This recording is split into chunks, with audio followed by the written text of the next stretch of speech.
Assalamualaikum warahmatullahi wabarakatuh. Selamat siang sobat semua. Kembali lagi di channelnya tentang pemerintah desa. Oke sobat, berbicara tentang prioritas penggunaan dana desa di tahun 2022 ini, pada minggu-minggu kemarin sosialisasi PMK 190 telah dilaksanakan ya oleh Kementerian Keuangan. Nah, di sini banyak sekali pertanyaan dan saya akan coba rangkum. Ada dua pertanyaan tentang 20% penggunaan atau pengelolaan ketahanan pangan dan hewani. Nah, seperti apa untuk dua pertanyaan ini? Oke, sobat, ini ada salah satu penjelasan ya, salah satu ya. Ada penjelasan dari Kementerian Keuangan mengenai 20% ketahanan pangan dan hewani. Oke, sobat, ini dia penjelasannya. Jadi memang harusnya yang kita sebut dengan program ketahanan pangan hewani itu tidak semata-mata kemudian langsung terfokus kepada kegiatan yang berkaitan dengan ketahanan pangan dan hewani. Misalnya kita hanya bicara mengenai peternakan atau kita hanya bicara masalah perikanan gitu ya, atau budidaya, enggak itu aja sebenarnya. Tapi bisa saja misalnya terkait dengan bentuk pembangunan irigasi. Ya, itu kan penting ya untuk ketahanan pangan, untuk pertanian ya. Atau misalnya untuk infrastruktur lain, misalnya jalan misalnya ya, jalan tani dan sebagainya. Itu sebenarnya adalah hal-hal kegiatan-kegiatan yang bisa kita manfaatkan untuk penggunaan yang 20% untuk ketahanan pangan hewani tadi.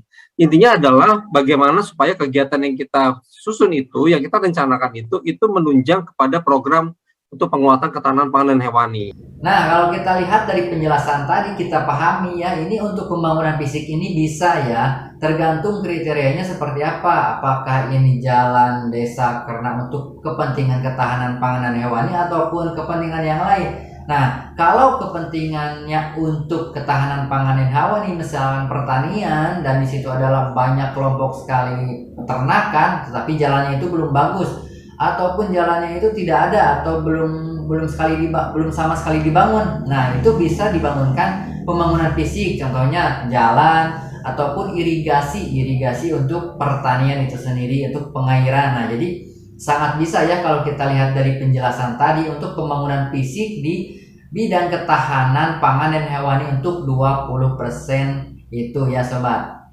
Nah, sekarang pertanyaan kedua nih. Ada pertanyaan yang sangat menggelitik sekali ya. Untuk pembelanjaan ketahanan pangan dan hewani, apakah bisa melalui badan usaha milik desa di pemerintahan desa itu sendiri? Nah, kalau kita lihat penjelasan ini, kita akan lebih paham ya. Ini sama dari Kementerian Keuangan, penjelasannya seperti ini.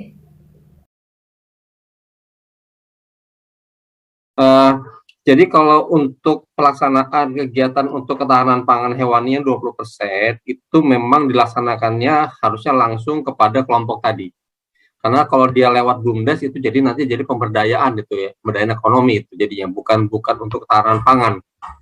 Jadi Bapak Ibu sekalian, kalau menurut Bu Furi ini justru nanti harusnya dilaksanakan oleh masyarakat ya, atau kelompok masyarakat tadi. Jadi itu jadi belanja langsung, jadi bukan melalui BUMDes.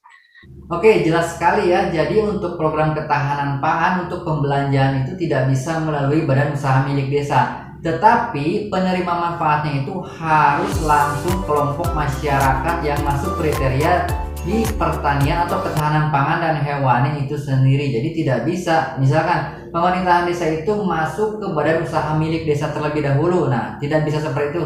Tetapi harus ke kelompok pertanian ataupun kelompok hewani itu sendiri yang melakukan atau kelompok usaha yang dilaksanakan di masyarakat itu sendiri ya. Jadi tidak bisa melalui badan usaha milik desa.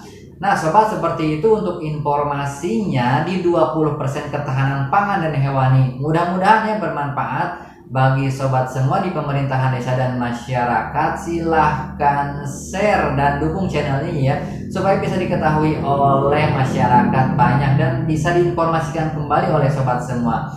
Oke sobat, demikian informasinya. Mudah-mudahan kita semua dijauhkan dari COVID-19, selalu sehat, semangat jalani aktivitasnya. Wassalamualaikum warahmatullahi wabarakatuh.